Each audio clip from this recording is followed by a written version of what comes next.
6:14 p.m. The city is still glowing when the grid dies.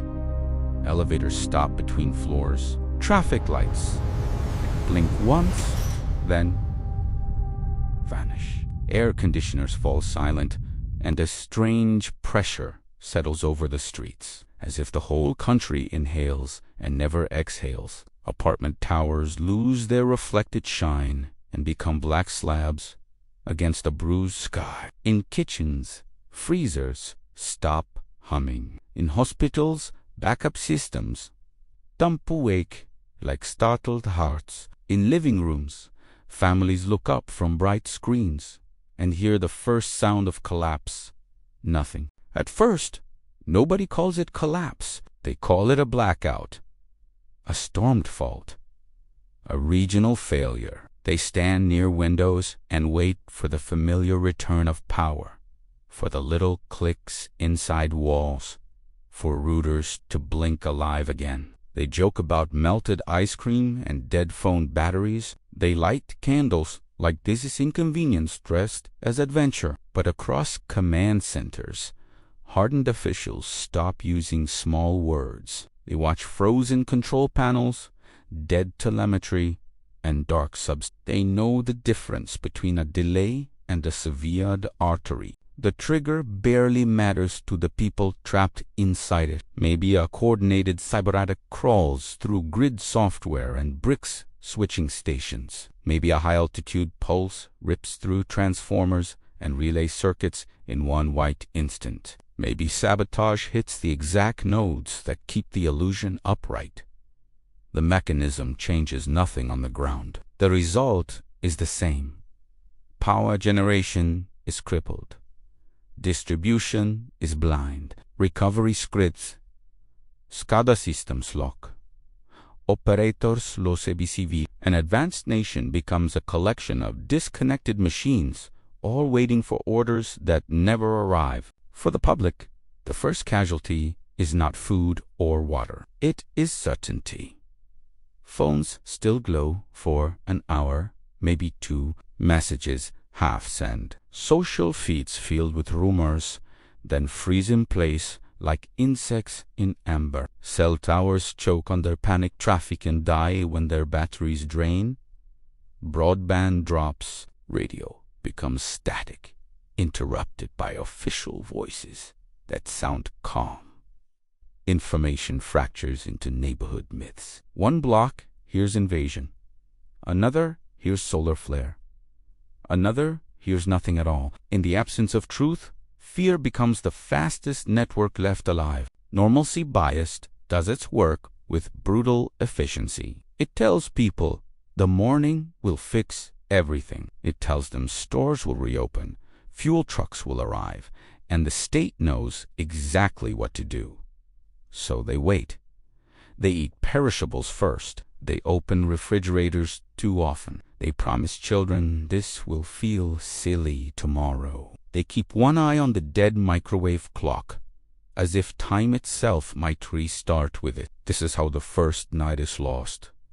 Not in panic, but in hesitation. Civilization rarely disappears loudly. It erodes through delayed decisions. Night falls differently when a city has no power. It is not darkness as people remember it. It is thicker, deeper, more honest. Street grids vanish. Skylines dissolve. Familiar neighborhoods turn into unlit canyons where every movement feels deliberate and every sound feels closer. Sirens scatter, then thin ouchie. Distant shouting carries 4 blocks. Some buildings glow from emergency systems, and those windows become magnets for desperate eyes. Others go completely black and stay that way. The country rediscovers something modern life hides well. Darkness changes behavior faster than ideology ever can. By midnight, the first waves hit the stores. Not because shelves are empty, but because people sense they soon will be. Automatic doors fail. Cash registers freeze. Security systems glitch. Managers try to control lines with flashlights and raised voices. For 20 minutes, maybe 40, civility holds. Then someone hears there will be no deliveries tomorrow. Someone sees another cart stacked with water and canned meat. Someone decides politeness is now a luxury item. Fear moves faster than fists. By the time the glass breaks, the shortage is no longer physical. It is psychological. Supermarkets look infinite under fluorescent light. In silence, they revealed their actual scale. A few aisles of calories, a few coolers of medicine, a thin layer of abundance stretched over millions of people. Most urban stores are not warehouses. They are stage sets for continuity. They depend on roads, schedules, diesel, refrigeration, software, labor, and confidence. Remove one support and the structure wobbles. Remove all of them at once, and it empties almost instantly. By dawn, carts lie sideways in parking lots. Receipts blow across asphalt like surrender flags. The second system to fail is money. Cards are useless when terminals cannot handshake. Phone payments die with the networks. ATMs become sealed boxes of unreachable paper. Banks lock their doors. Digital wealth remains displayed nowhere, accessible by no one. People who think they are secure discover their security is trapped inside silent servers. Cash briefly becomes king, then becomes decoration when there is nothing left to buy. A society built on invisible transactions is suddenly forced into primitive arithmetic. How much water remains? How many batteries work? How many hours before the insulin warms? Morning arise without relief. Commuters do not leave. School buses never appear. Freeways jam anyway as millions attempt the same doomed logic: drive somewhere better. Gas stations are dark because pumps need electricity. Underground tanks are full but functionally unreachable. Cars queue in dead lines around dead forecourts. Tempers ignite under the rising heat. Horns become pointless. Some drivers abandon vehicles in intersections. Others idle until the last fuel disappears, then sit inside steel boxers, unwilling to admit movement now belongs to feet. By noon, the roads themselves begin to fail as a system. Water pressure lingers just long enough to deceive people. Faucets sputter, then run thin. Toilets still flush, then hesitate. Those on lower ground get a few more hours and mistake that delay for safety. Those uphill learn the truth first. Municipal water is not magic. It is pressure pumps, treatment, timing, and uninterrupted power. Once those links break, gravity decides who drinks and who does not. By the end of the first day, people start filling pots, bathtubs, bottles, trash cans, anything that holds liquid. The wise do it early. Mosse duite latte. Hospitals look strong from the outside. Inside, they begin a cruel countdown. Generators kick on. Hallways stay lit. Ventilators keep breathing for people who cannot breathe alone. Staff move with practice.com. But everybody is watching the same invisible meter. Fuel. Deliveries stop. Roads clog. Dispatch systems fail. Refrigerated medication warms. Dialysis schedules collapse. Elective care disappears first, then urgent care. Then the line between who can be saved and who cannot starts moving backward through the building. A modern hospital without resupply is not a fortress. It is a brightly lit hourglass. The first true casualties are not dramatic. They are quiet and scattered. A diabetic with only one cooling pack left. An elderly man whose oxygen concentrator died in the night. A child whose seizure medication is trapped behind a pharmacy gate. A woman stuck on the 12th floor with no water pressure and no strength to climb down. Collapse does not begin with cinematic explosions. It begins with interrupted routines. The nation is full of people who survive because a machine, a pill, a schedule, or a refrigerated vial exists every single day. Then one day, it does not. Government response exists, but not where most people imagine it. Continuity plans activate behind secure doors. Hardened facilities seal. Senior officials move. Military airfields shift posture.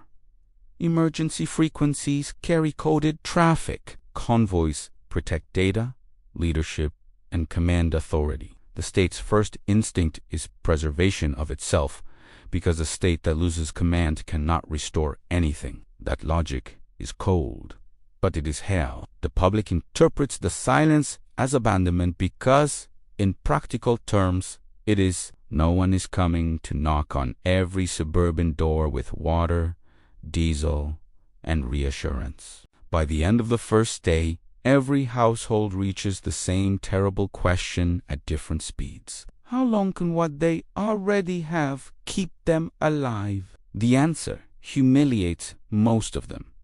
Refrigerators are full of food that is already dying. Pantries look larger than they are. Freezers become countdown clocks. Battery drawers hold junk. Flashlights are missing or broken.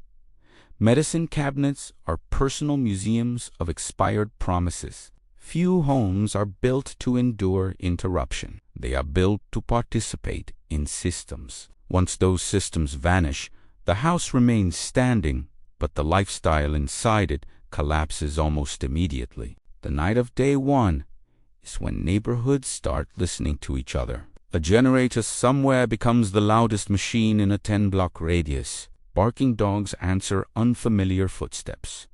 Apartment stairwells fill with echoes. Candles move window to window like signals nobody intends to send. The first gunshots are usually not strategic. They are emotional. A warning shot, a failed theft, a frightened mistake. But each crack carries a message stronger than words. Formal order is thinning. The old rule still exists on paper, yet enforcement is draining away by the hour. Everyone can feel the legal vacuum widening. Day two begins with heat, smell, and movement. Refrigerated food is turning. Trash is piling. People who waited now rush, all at once. Pharmacies are hit hard because pills compress value into small packages.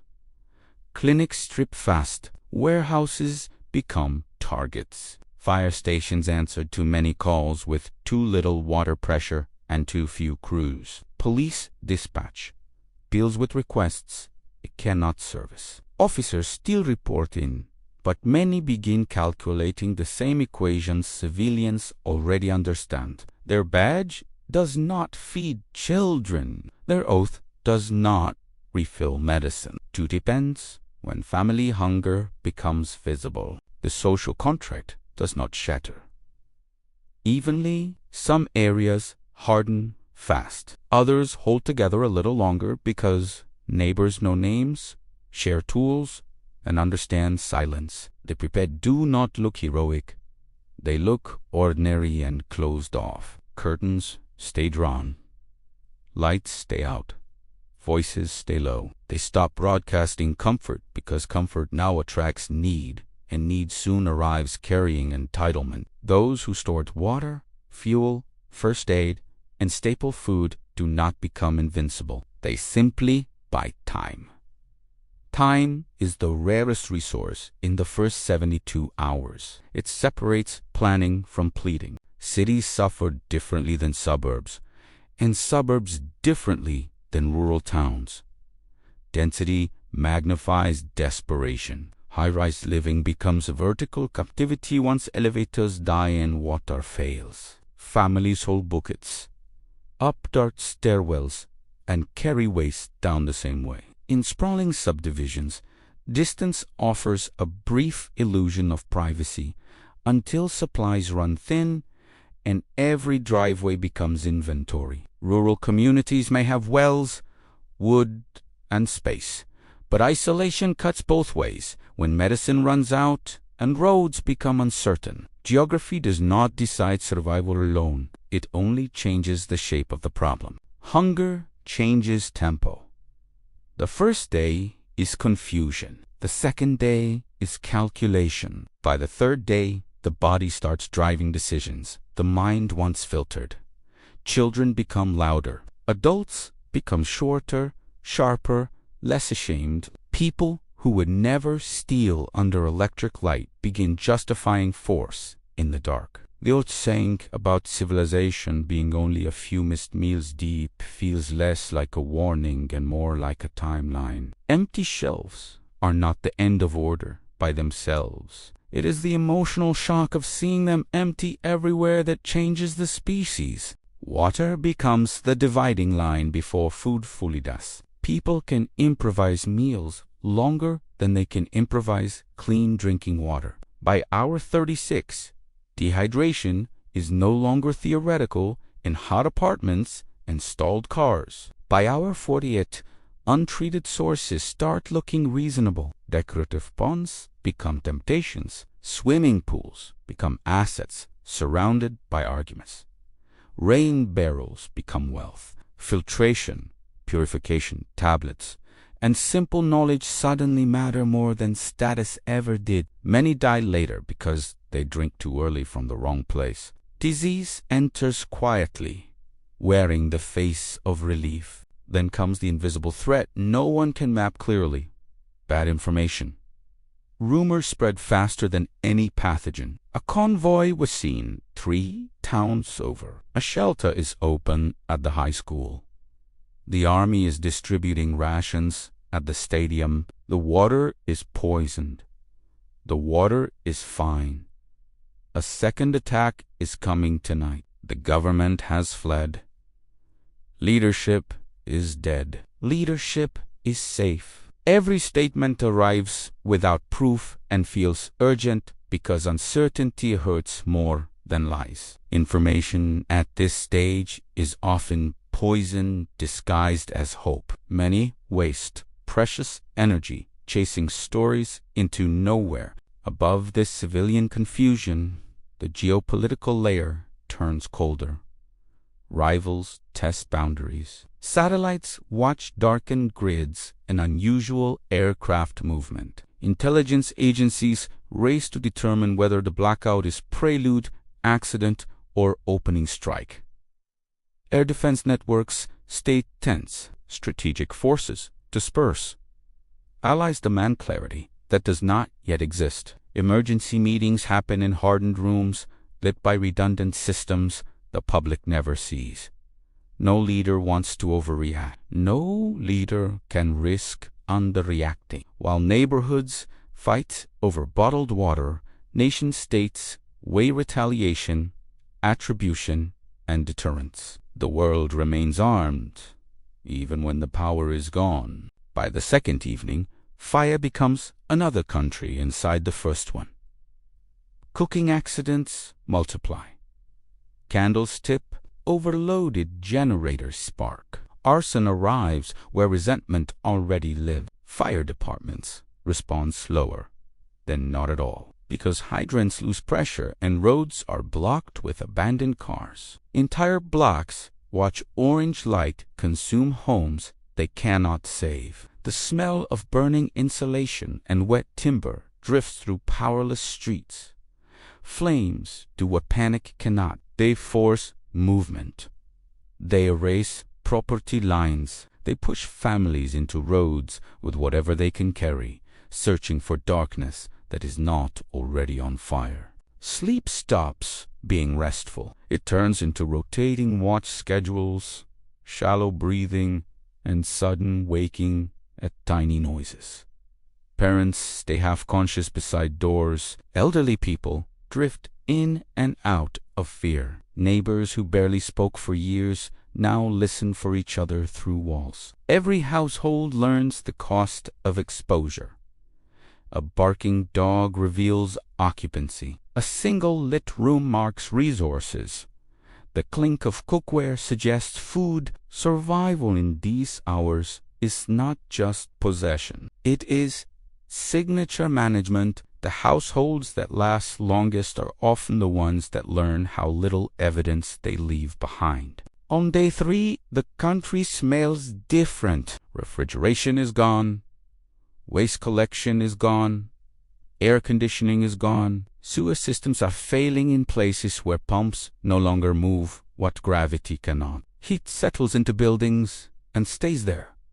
Hallways stink of rot, bleach, sweat, and anxiety. Cities lose their polished scent and revert to their hidden biology. This change matters because morale is physical. When environments smell broken, people start believing recovery is impossible. Hope is easier to maintain in clean rooms. It is much harder when every breath confirms the system is dead. The third morning is when many finally understand scale. This is not a neighborhood outage, not a county emergency, not a storm delay waiting for line crews. The usual helpers are trapped inside the same failure.